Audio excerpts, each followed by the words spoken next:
할렐루야. 아멘. 아멘. 오늘 3월 첫 번째 주일에 함께 예배드리게 되어서 정말 감사하고, 여러분의 모습 하나하나가 다 쌓여서 인생이 되신 것처럼 우리 신앙의 모습 하나하나가 다 쌓여서 하나님 앞에 우리의 삶이 되고 있는 것이에요. 그래서 우리 모두가 다 주님 앞에 쌓은 선에서 선을 행할 수 있는 그런 삶, 오늘 우리의 믿음의 평가를 한번 같이 해보면서 주님의 은혜를 간절히 구합니다. 성경에 많은 메시지가 있는데 그 메시지 중에서 가장 훌륭한 그리고 가장 좋은 설교가 있습니다. 바로 마태복음 5장, 6장, 7장에 있는 예수님의 산상에서의 설교고, 또 이것은 누가복음에서는 평지에서 말씀하셨기 때문에 평지의 수훈, 평지 설교다라고 이렇게 이야기해요. 그 말은 무슨 말이냐면, 중요하기 때문에 예수님이 산에서도 이야기하시고 중요하기 때문에 가는 곳곳마다 이야기하시고 했다라고 하는 거죠. 그래서 중요하니까 오늘 우리에게도 다시 이 말씀이 한번 하나님의 말씀으로 잘 들려주면 예수님이 정말 하고 싶었던 예수님의 그 설교의 그 주제는, 마지막 결론은 두 가지였습니다. 하나는 인생의 열매가 있느냐라고 하는 것이에요. 좋은 열매가 있느냐, 뭐가 있냐고요? 열매가 있느냐, 좋은 열매가 있느냐. 그리고 또 하나는 인생의 집을 잘 짓고 있는 지혜로운 사람인가 라고 하는 두 가지입니다. 하나는 열매요, 하나는 집을 짓는 것이에요. 여러분에게 이 문제가 오늘 잘 여러분에게 들려져서 풍성한 열매, 또 반석 위에 집을 세우면 좋겠어요. 자, 여러분이 실과를, 나무 실과를 심었는데, 과실수를 심었는데 열매가 맺지 않아요? 그리고 열매가 맺어도 그 열매가 맛이 제대로 나지 않아요? 그러면 그 나무는 우리에게 큰 유용이 되지 못합니다. 이제까지 우리가 많은 설교를 들었고 성경 공부를 했고 신앙생활도 계속 했는데, 우리의 인생에 양육받은 것에 대해서 주님의 오늘 설교의 마무리에서 하는 것처럼, 열매가 없으면, 좋은 열매를 맺지 않으면 그 인생은 하나님 앞에 합당하지 못하다라고 하는 것이고, 집이 무너져버리면 헛되다라고 하는 것이에요. 그래서 열매가 없는 나무, 우리는 그것을 과실수라고 불러도 의미가 없는 것이고, 예수님이 하시기를, 세례 요한부터 이야기할게요. 세례 요한은 열매가 없는 나무를 향하여서 마태복음 3장 10절에 보면 도끼가 이미 나무 뿌리에 놓였다라고 이야기해요. 열매 없는 나무에 대해서 주님은 이미 회개에 합당한 열매를 맺지 않는 인생에 대해서 도끼가 나무 뿌리에 찍혔다라고 이렇게 이야기해요. 열매 없는 인생, 뿌리에서 잘라진다라고 하는 것이고, 예수님도 열매를 맺지 못하는 무화과나무를 향하여서 네가 영원토록 열매 맺지 못하리라, 마태복음 21장 이하에 22절 이하에 우리에게 말하고 있습니다. 열매 맺지 못하는 그 무화과나무에 대해서 그 이튿날 보니까 뿌리부터 말라 죽었더라. 자, 메시지는 분명해요. 열매가 없는 나무, 열매가 없는 인생에 대해서 주님은 분명히 우리에게 심판을 말씀을 하고 있습니다. 과실나무에게 있어서 그 열매는 그 나무의 목적입니다. 단감나무를 심었는데 단감이 열리지 않는다면 그 나무는 나무의 역할을 못하는 것이죠. 또 열매가 나도 쓰거나 맛이 제대로 되지 않으면 그것을 제대로 상품의 가치가 없어요. 얼마 전에 복숭아를 사다 놓은 거 있어서 좀 먹었는데 맛있게 보여서 그 저녁 대신에 먹으려고 먹었더니 이게 복숭아 맛인지 무 맛인지 무 맛인지 이게 오이 맛인지 맛이 기대했던 맛이 안 나서 우리는 그 하나님 앞에서 제 나무가 제 열매를 각각이 맺게 되면 우리는 좋은 열매의 목적을 가지게 되는 것이죠. 그래서 콩 심은데 뭐가 나요? 홍이 나고 팥 심은데 팥이 나고 우리가 내가 어떤 사람인가가 열매로 나타난다라고 이렇게 이야기해요. 그러니까 우리는 이제 내가 열매를 맺고 있으므로 그 열매를 병으로 내가 누구인가를 보게 되는 것이죠. 오늘 43절과 44절 보면 예수님 말씀에 자, 못된 열매 맺는 좋은 나무가 없고, 다른 말로 이야기하면 썩은 열매 맺는 좋은 나무가 없고, 또 좋은 열매 맺는 못된 나무가 없느니라. 좋은 열매 맺는 썩은 나무가 없느니라. 그 말도 같은 말이에요. 그래서 나무는 각각 그 열매로 아나니 가시나무에서 무화과를 또는 찔레에서 포도를 따지 못하느니라. 우리가 가진 대로 있는 대로 나온다라고 이렇게 표현을 하고 있습니다. 열매는 그 나무가 어떤 것이냐에 따라서 성도는 성도의 열매가 맺게 되는 거죠. 예수님의 생명을 가진 사람은 예수님의 생명을 나타내는 것이고, 개의 생명을 가진 개는 개처럼 살아가는 것이고, 그렇죠? 우리에게 어떤 생명이냐에 따라서 어떤 나무는 인생을 말하고 있는 것이에요. 그렇게 해서 이 열매는 내 인격에서 나오는 것을 말합니다. 내 인격에서 무엇이 나오는가? 45절에 보니까 선한 사람은 마음에 쌓은 선에서 선을 내고 악한 자는 그 쌓은 악에서 악을 내나니 이는 마음에 가득한 것을 입으로 말함이라. 내 마음에 있는 것이 나와요. 처음에는 그렇게 포장할 수 있겠고, 그렇지만 시간이 가면 갈수록 있는 것에서 나오는 것이에요. 내 안에서 나오는 것, 내 안에서 품었던 것들이 나오는 것이고, 그래서 선한 사람은 마음에 쌓은 선에서 선을 내고 악한 사람은 쌓은 악에서 쌓인다는 것이죠. 그 말은 제가 처음 말씀드리면서 우리 인생 이 시간도 쌓여서 우리의 신앙을 흔적을 만들어가고 인생을 만들어가는 것이에요. 우리가 쌓은 선에서 선을 내고 쌓은 악에서 악을 내고, 그러니까 내 속에 어떤 것이 있느냐에 따라서 겉으로 열매가 나타나요. 내 속에는 착한데 겉으로는 막 나쁜 말하고 아니잖아요. 내 속에 화가 있고 내 속에 원망이 있고 불평이 있으니까 그냥 툭 하면 소리가 터져서 나오는 거잖아요. 그렇죠? 내 속에서 쌓은 것이 무엇이냐에 따라서 가서 계속 가지고 나오면 나올수록 내 속에 있는 것들이, 그래서 위의 속이 깨끗하지 못하면, 속 사람이 생명이 바르지 못하면 겉으로 아무리 회를 아름답게 칠하고 뭘 해도 안 된다니까요. 그래서 우리가 어떤 사람인가 속에 있는 것이 나오는 열매로 알게 됩니다. 자, 이제 여러분에게 함께 예수님의 생명을 가진 사람은 무슨 열매가 나오겠어요? 예수님의 생명의 열매가 나오죠. 그렇죠? 오이를 심으면 오이가 나고 팥을 심으면 팥이 나는 것처럼 예수님을 영접하고 예수님이 주인이면 예수님의 생명이 나오는 거예요. 어떤 생명이 있는가 볼게요. 열매가 갈라디아서 5장 22절에 오직 성령의 열매는 뭐예요? 먼저 사랑. 자, 여러분 안에서, 내 안에서 사랑이 나오는지 아니면 그냥 툭 하면 미움이 나오는지, 사랑이 나오는 사람, 그래서 사랑과 희락, 기쁨. 주님의 생명은 기쁨입니다. 세상은 우리에게 기쁨을 주지 못해도 나는 구원의 하나님으로 즐거워하며 성령으로 기뻐하며 주님이 우리에게 주신 생명은 기쁨의 생명이에요. 그래서 희락, 기쁨과 화평함, 평안이죠.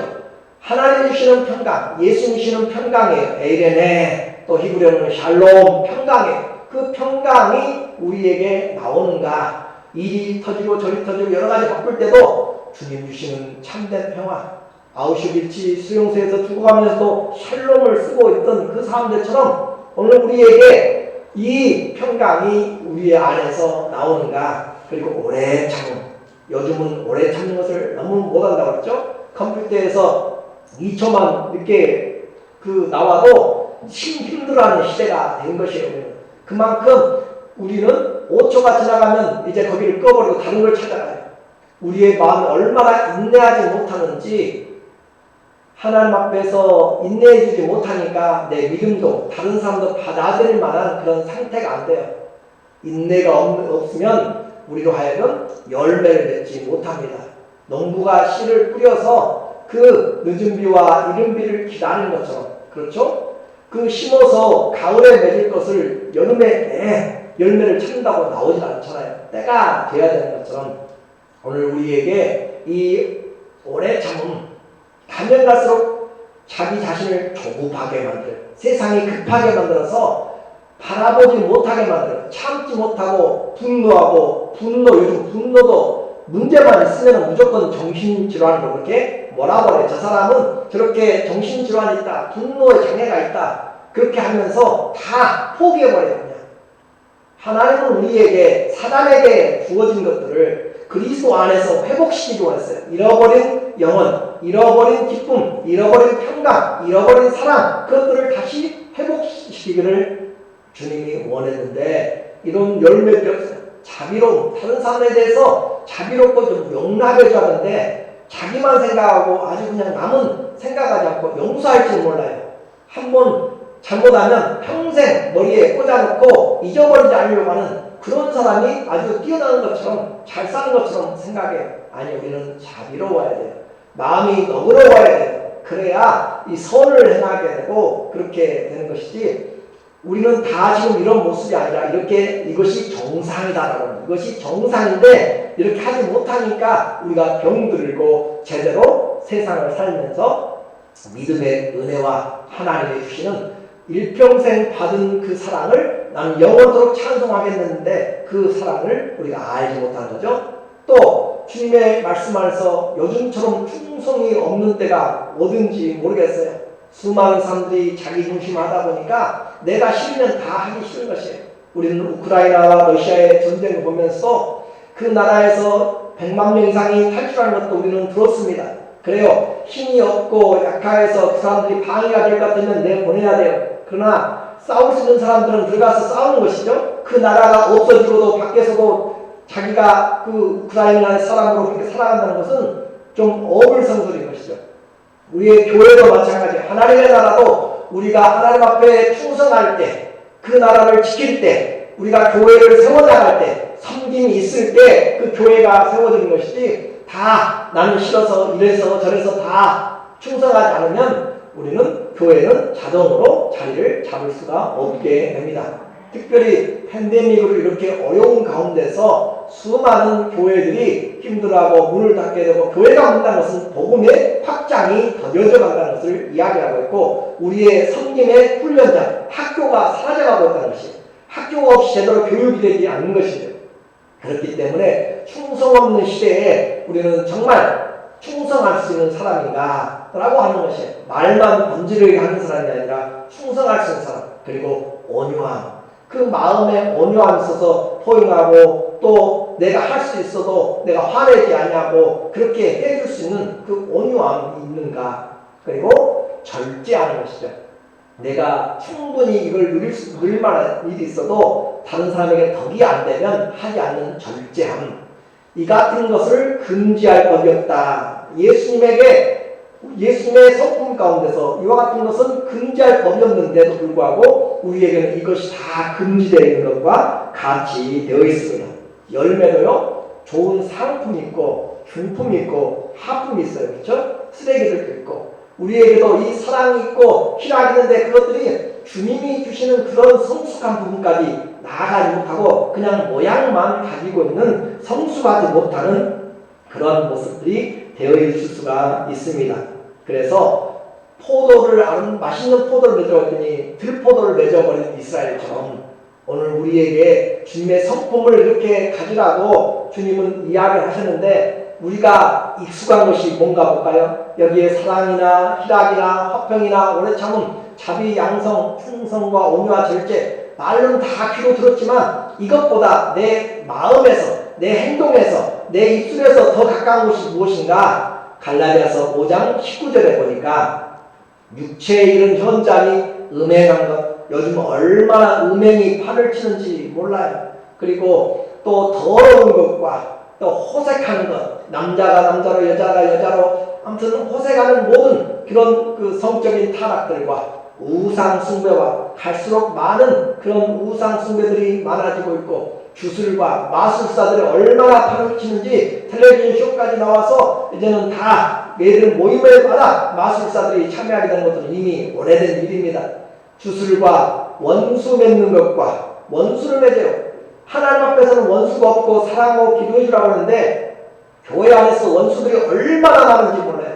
그래서 원수가 있다고 생각하는 것들은 다 육신의 일입니다. 내가 신앙생활 똑바로 바르게 하지 않고 있다라고 하는 것이에요.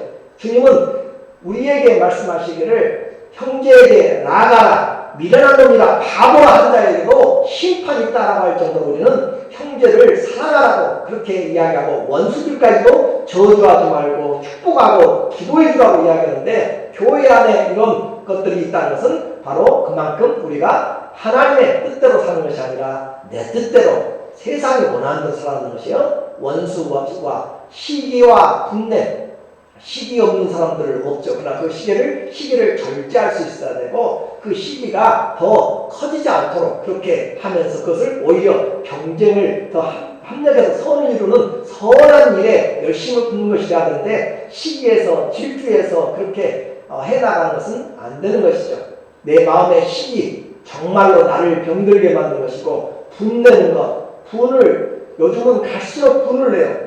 자급하다고 그랬죠. 분내기를 아주 열심히 하고 해가 지도록 분을 품지 말라고 했어도 우리는 그것과는 전혀 상관없이 1년, 10년, 20년도 그렇게 가려고 생각하는 그런 분냄이 우리에게 남아있다면 그것은 올바른 신앙이 아닙니다. 또 당을 짓는 것, 나와 함께 맞는 끼리끼리 삶을 얼마나 좋아하는지 몰라요. 분열하는 것, 나누는 것들, 사단은 나누는 것이에요. 그러나 하나님 안에서 그리스도의 몸은 나누어지면 안 됩니다. 이단과 잘못된 것들이 더 판을 치겠다 이런 것들이 다 육신의 일이에요. 육신에서 난 것들, 자기 유익을 위한 것들, 투기하는 것들, 얼마나 투기심이 심한지 우리의 머리에 이마에 그냥 다 혹이 붙어있는 것처럼 그렇게 투기가 가까이 있잖아요. 우리 둘러보면 있잖아요. 우리의 삶에 이런 것들이 너무 가까이 있어요. 술 취하는 것, 또 술은 우리 모든 상황에 그렇게 지금 적용되고 있잖아요. 그래서 방탕하는 것, 또 그와 같은 것들이야 말도 하기 싫을 정도로 많은 것들이 많이 있어요. 전에 이것 너희에게 경계한 것 같이 경계하느니 이런 일을 하는 자들은 하나님의 나라를 유업으로 받지 못할 것이요. 성경은 분명하게 선언합니다. 하나님 나라의 유업을 받지 못한다. 성경을 꼭 그렇게 내 마음대로 해석하지 말고 우리는 있는 부분에서 그대로 받아들이는 것도 필요합니다. 그래서 이와 같은 삶에 대해서 양채같이 행동하는 것에 대해서 교만하게 하는 것에 대해서 서로 눈치 보면서 시기하고 다른 사람 없을 때 그 사람에 대해서 뒷말하는 이런 것들은 다 악한 열매요. 땅에 속한 것이고 마귀의 기다, 귀신의 기다 라고 그렇게 이야기를 해요. 야고보서 3장 14절에 보면 그러나 너희 마음에 독한 시기와 보통 시기가 아니에요. 이 시기는 바로 과거부터 내려왔잖아요. 시기가 시작된 것이 바로 이 가인이 자기 동생이 예배드린 것이 하나님께 상달되고 자기 예배가 하나님 앞에 상달 안 되니까 자기 동생을 죽이는 시기잖아요. 그렇죠? 시기가 살인을 거는 미워하는 것이 살인을 하는 것이에요. 내가 단지 그 행동만 하지 않을 때 이 마음에서 이미 죽어진 거잖아요. 내 형제를 죽인 것이 바로 독한 시기잖아요. 내 형제 자매라 우리는 그리스도 안에서 다 형제 자매인데 절대 용서 못하고 시기하고 있다는 것은 내가 그만큼 사단에게 지금 땅에 속한 것에 육신에 속한 것에 붙잡고 있다는 것을 좀 알아야 되는 것이에요. 우리에게 이런 시기와 다툼이 있으면 자랑치 말라. 진리를 거스려서 거짓말하지 말라. 거짓말에 너무 익숙한 시대에 살아버린 우리들, 이러한 지혜는 위로부터 온 것이 아니라 하늘로부터 온 것이 아닙니다. 하나님 아버지께서 준 것이 아니요 땅 위의 것이니 땅에서 속한 것은 바로 저주받은 것, 육신에 속한 것, 그 말을 이야기하는 것이요 거룩하지 못한 것을 이야기해요. 정욕의 것이요 귀신의 것이라. 개역 한글에는 마귀의 것이라 라고 이렇게 이야기하고 있어요. 그 마귀의 것인지도 알면서 우리는 여전히 그걸 품고 즐거워하고 같이 자고 생활하고 그렇게 내 삶의 열매들을 나타내니까 맺어가는 것들이 쓴 열매. 나를 만나면서 달콤함이 없고 나를 만나면서 기쁨이 없이 되어진다면 우리 모두가 다 다시 잘 살펴야 되는 것이에요. 저는 우리 모두가 다 다시 새롭게 되기 위해서 이야기하는 것이지 어떤 사람을 지금 지칭해서 하는 것도 아니고 제가 잘해서 한다는 것도 아니니까 우리 하나님 말씀 안에서 함께 받아야 돼요. 16절에 시기와 다툼이 있는 곳에는 혼란과 모든 악한 일이 있습니다. 이 말씀이 틀려요. 맞아요? 이쪽만 맞고 이쪽은 안 맞는 것 같습니다. 시기와 다툼이 있는 곳에는 혼란과 모든 악한 일이 있습니다. 그렇죠? 선거를 해도 좀 왜 나이스하게 하지 못해요? 그러잖아요. 왜 일을 하면서 나이스하게 성실하게 그렇게 하지 못해요? 시기와 질투가 있기 때문에 그렇잖아요. 나만이 할 수 있다고 생각하잖아요. 세상에서. 근데 우리는 그것이 아니잖아요. 내가 못할 때 다른 사람이 해주니까 감사하죠. 그렇죠? 얼마나 감사해요. 그것에 대해서 감사할 줄 알고 그렇게 하면 주님이 기뻐하시고 농부이신 주님이 오셨을 때 우리에게 찾는 것은 아름다운 또 좋은 열매입니다. 좋은 열매 뭐라고요? 우리의 삶에서 나오는 인격이라고 했어요. 삶에서 나오는 행동이라고 했어요. 야고보서 3장 17절부터 어떤 열매가 좋은 열매인가 이제 반대로 이야기해요. 자, 땅에서 난 것들이 있었고 위에서 난 것이 있어요. 위에서 난 것은 하나님이 주셨다는 것이에요. 예수님이 주신 거예요. 위로부터 난 지혜는 첫째 거룩합니다. 거룩을 추구하는 것이 우리 안에 주님의 거룩을 닮아서 그 거룩을 추구하는 것이 이것은 죄된 것이면 그 길을 피하여 가는 것이 하지 않으려고 하는 것이 거룩하겠고 다음에는 화평하고 그리스도인은 화평해야 돼요. 가는 곳에 분란이 일어나면 안 돼요. 화평해야 돼요. 피스풀해야 돼요. 그래서 화평하고 또 관용하고 마음을 좀 넓게 용납하라. 우리 교회는 용납하시는 분들이 너무너무 많아요. 다 용납해주고 이렇게 해도 용납해주고 얼마나 감사한지 몰라요. 그러나 용납하지 못하면 항상 각을 세웁니다. 나를 세워요. 말에 뼈가 있어요. 용납하지 않으면 안 되는 것이에요. 우리는 주님 앞에 말할 수 없는 죄를 다 용서하는 것은 다 믿어요. 근데 주님의 기도의 문에서 그렇잖아요. 너희가 너희 죄를 우리가 우리 죄를 사하여 준 것 같이 우리 죄도 사하여 주셨어 그러잖아요. 우리는 죄를 사해주지 않고 주님에게만 용서받기를 계속 구하고 있는 것은 주님의 말씀을 정면으로 거부하는 것이에요. 그래서 관용하는 것, 마음이 용납되는 것, 마음이 좀 넓게 했으면 좋겠어요. 마음을 넓게 열면 사람들이 함께합니다. 내가 실력이 없어도 마음이 넓게 하면 같이 하면서 기쁨이 있어요. 그래서 다시 한번 마음을 넓게 열고 또 순하면 양순해야 돼요. 싸우면 안 돼요. 그리스도 안에서 우리는 독한 것 그건 하나님이 원하신 것이 아닙니다.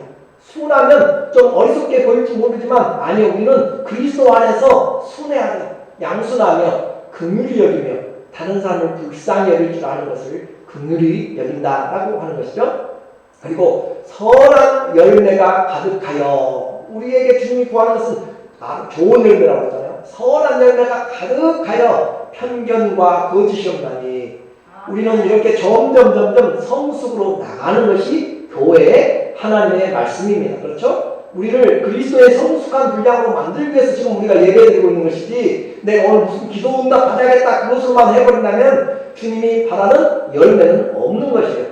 농부가 바라는 것은 가지도 쳐주고 때로는 아픔도 있고 잡초를 우겨싼 것들을 뽑아내고 거름도 주고 여러 가지 하지만 그 모든 것은 열매를 맺게 하기 위해서 18절에 화평하게 하는 자들은 화평을 심어 의의 열매를 거둔다. 화평을 심으면 주님이 열매를 거두게 만든다라고 하는 것이죠. 오늘 우리는 이 말씀이 참 두려워요. 산상설교의 마지막 결론이라고 이야기했잖아요. 열매를 맺느냐라고 이야기했을 때 우리는 땅에 속한 열매가 지금 삶에서 많은지 내 인생 몇십 년을 돌아보면서 땅에 속한 열매가 많이 지금 나타나고 있는지 아니면 하늘에 속한 열매들이 풍성하게 나타나고 있는지 한번 보셔야 돼요. 그것을 보지 못하면 주님 앞에 갔을 때 후회하게 됩니다. 그날에는 바꿀 수가 없는 것이에요.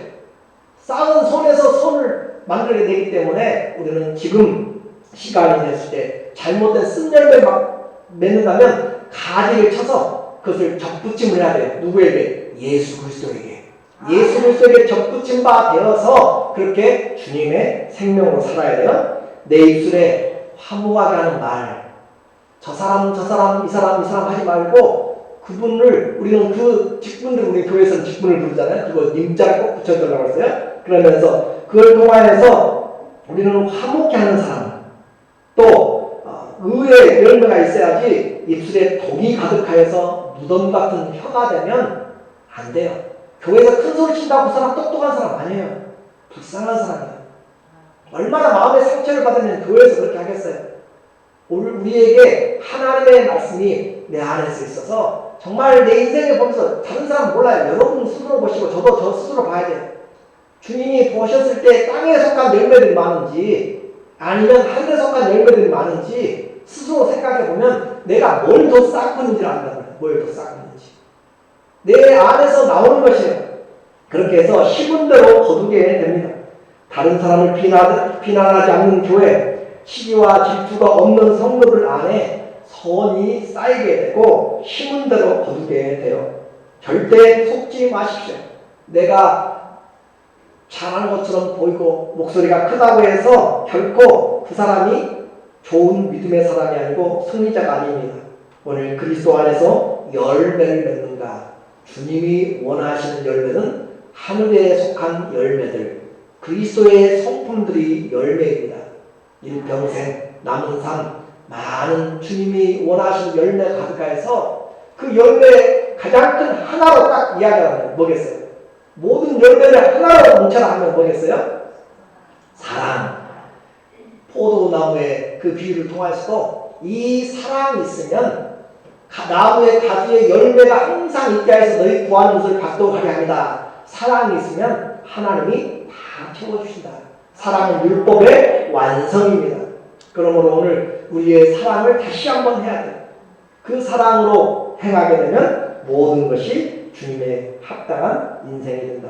둘째는 우리에게 건축의 이야기를 합니다. 집을 짓는 것이라고 했어요. 인생은 뭘 지어요? 집을 짓는 것. 여러분이 살고 있는 집도 있겠고 우리 인생의 믿음의 집을 지어요. 성경은 건축의 역사입니다. 노아의 홍수 때부터 시작해서 방주를 지었잖아요. 그리고 우리에게 예수 그리스도가 죽으시고 부활하심으로써 성령을 보내서 성령의 전 하나님의 이 집을 짓잖아요. 그리고 결론으로 요한계시록을 가게 되면 거룩한 성 하나님의 성 예루살렘을 짓는 것으로 성경은 건축의 역사예요. 누가 거하는 집? 하나님과 함께 거하는 집을 짓는 것이에요. 하나님과 함께 거하는 집에 이 세상에 가득한 그 육신의 열매들을 가지고 살면 안 되는 것이에요. 그러면 이제 집을 짓는데 어떻게 짓느냐? 어디에 짓느냐? 여러분이 집을 지을 때 꼭 필요한 것이 물론 돈이 필요하겠고 그리고 설계도가 땅이 필요하겠죠. 땅이 필요하겠고 설계도가 필요하겠죠. 설계도가 없으면 집을 지을 수가 없습니다. 그래서 어디다 지을 것인가? 요즘에는 이 건물을 지어도 지진에도 흔들리지 않는 그리고 어느 정도 버틸 수 있는 내구성 있는 내진이 있는 그런 집을 짓는 것, 빌딩을 올리는 것이에요. 그렇게 해서는 기초가 중요합니다.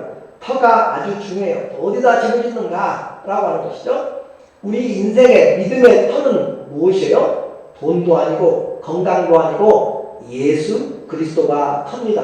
고린도전서 3장 10절에 보면 내게 주신 하나님의 은혜를 따라 내가 어떤 건축자예요? 지혜로운 건축자. 지혜로운 건축자가 되어서 터를 닦아둠에 다른 이가 그 위에 세우나 그러나 각각 어떻게 그 위에 세울까를 조심하라. 이 닦아둔 터, 이 닦아둔 것 외에 능히 다른 터를 닦아줄 자가 없으니 이 터는 곧 예수 그리스도라. 예수 그리스도 위에서 우리는 집을 지어가는 것이에요. 믿음의 집을, 인생의 집을 지어가는 것이에요. 그것이 성도의 삶입니다. 그 예수님의 집을 이제 지어가는데 우리는 다 주님을 주님이라, 주님, 주여, 주여 부르는데 집을 짓는 것은 어떻게 지어가는 것인가? 집을 지으면서 우리는 순종이 없는 사람에 대해서 주님이 우리에게 분명하게 말씀합니다. 그런 사람은 집을 제대로 지을 수가 없다. 순종이 없는 사람은 집을 지을 수가 없다. 자, 종이 주인의 말을 들으려고 해야 되죠. 어디 갔든지 종을 부르면 한 번, 두 번, 세 번 이렇게 부르면 들려줄 곳에 있어야 되죠. 특별한 게 없으면.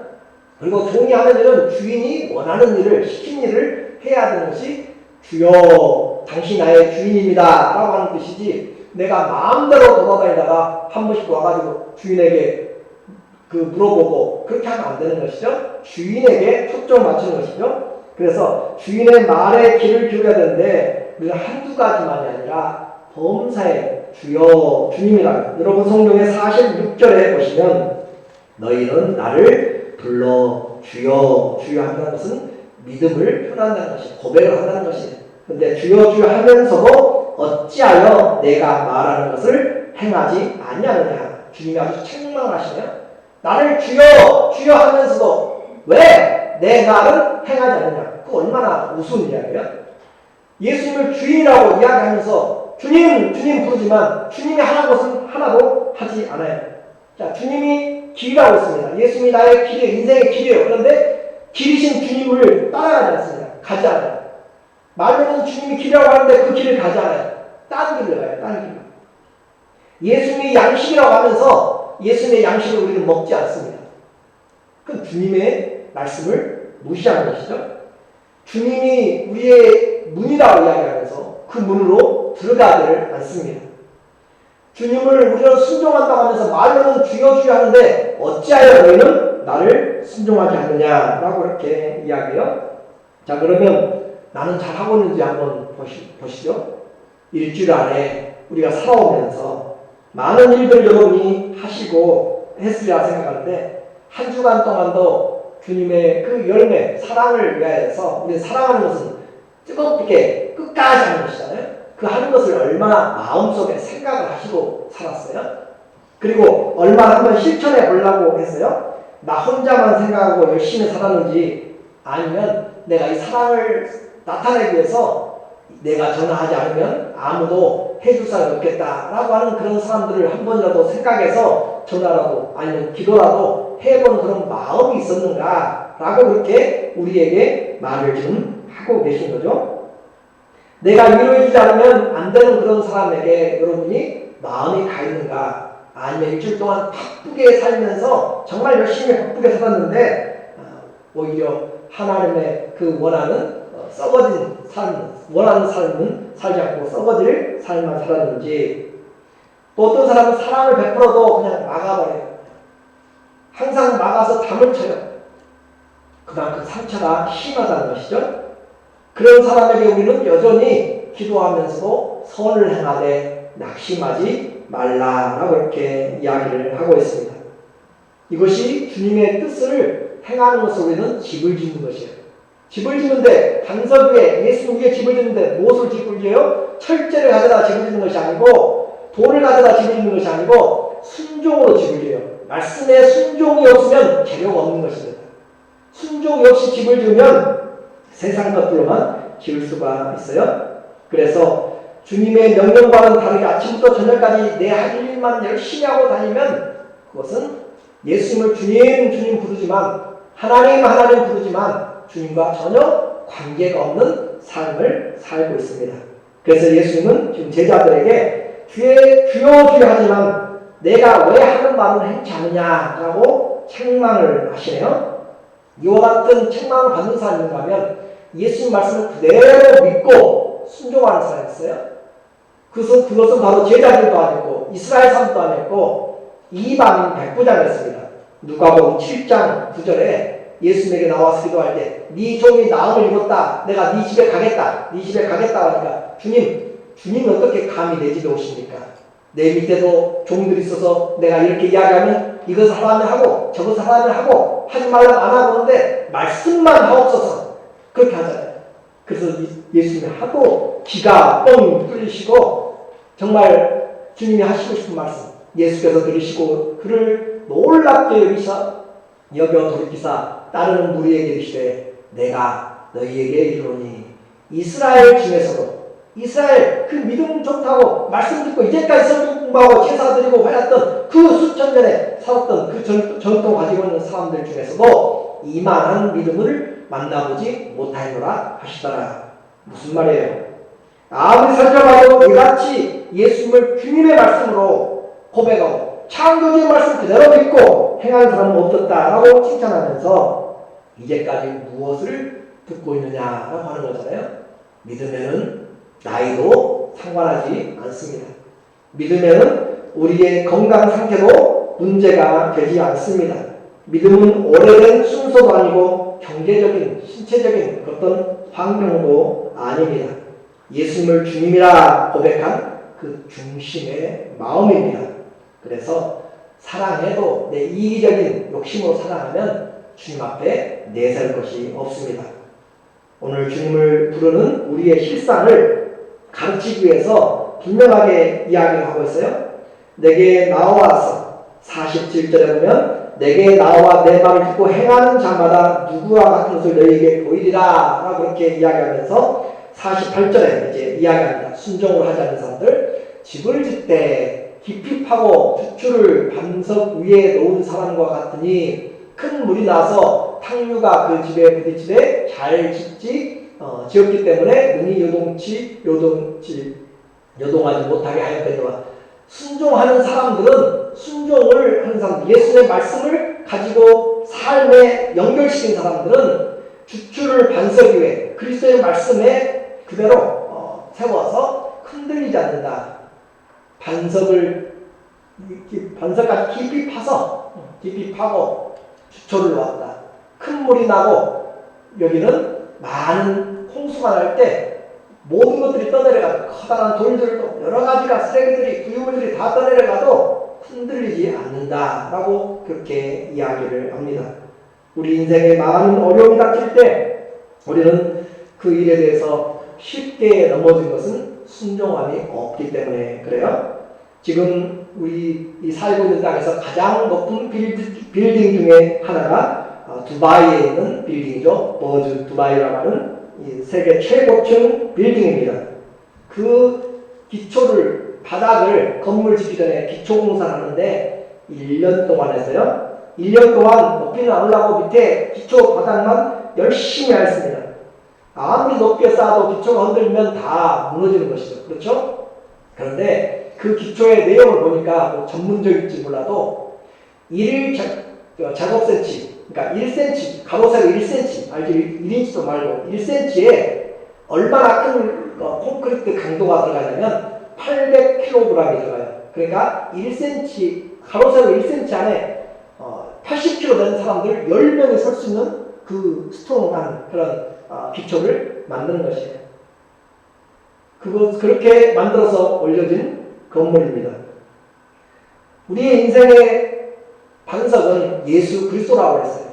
그 반석인데 그 반석과 반석 위에 기초는 우리는 이것보다 더 큽니다. 그리고 이것은 지진의 내구성이 진도 7입니다. 진도 12 이상, 8, 9 넘어가면 그것도 무너질 수 있다는 것이에요. 그러나 예수 그리스도의 그 반석은 결코 무너짐이 없습니다. 그런데 그 위에 세우는데 재료가 뭐라고요? 순종이 재료라고 했어요. 순종이 없으니까 터만 있지 집을 지을지 못해. 집을 아무것도 지지 못한다면 그것은 안 되는 것이죠. 홍수가 나면 다 쓸어가는 것들만 있다면 안 되는 것입니다. 오늘 우리가 믿음 생활하면서 그리스도 안에 순종함이 없으면 내 집은 지금 얼기설기 지어가고 있는 것이고, 집으로, 나무로, 풀로 그렇게 지어가고 있는 것이에요. 순종으로 짓지 않는 집은 다 무너져 내립니다. 무너질 수밖에 없어요. 고린도전서 3장 13절에 보면 우리 인생은 물만이 아니라 불같은 시련도 겪게 돼요. 각 사람의 공적이 나타날 텐데 그날은 예수님이 오실 때요.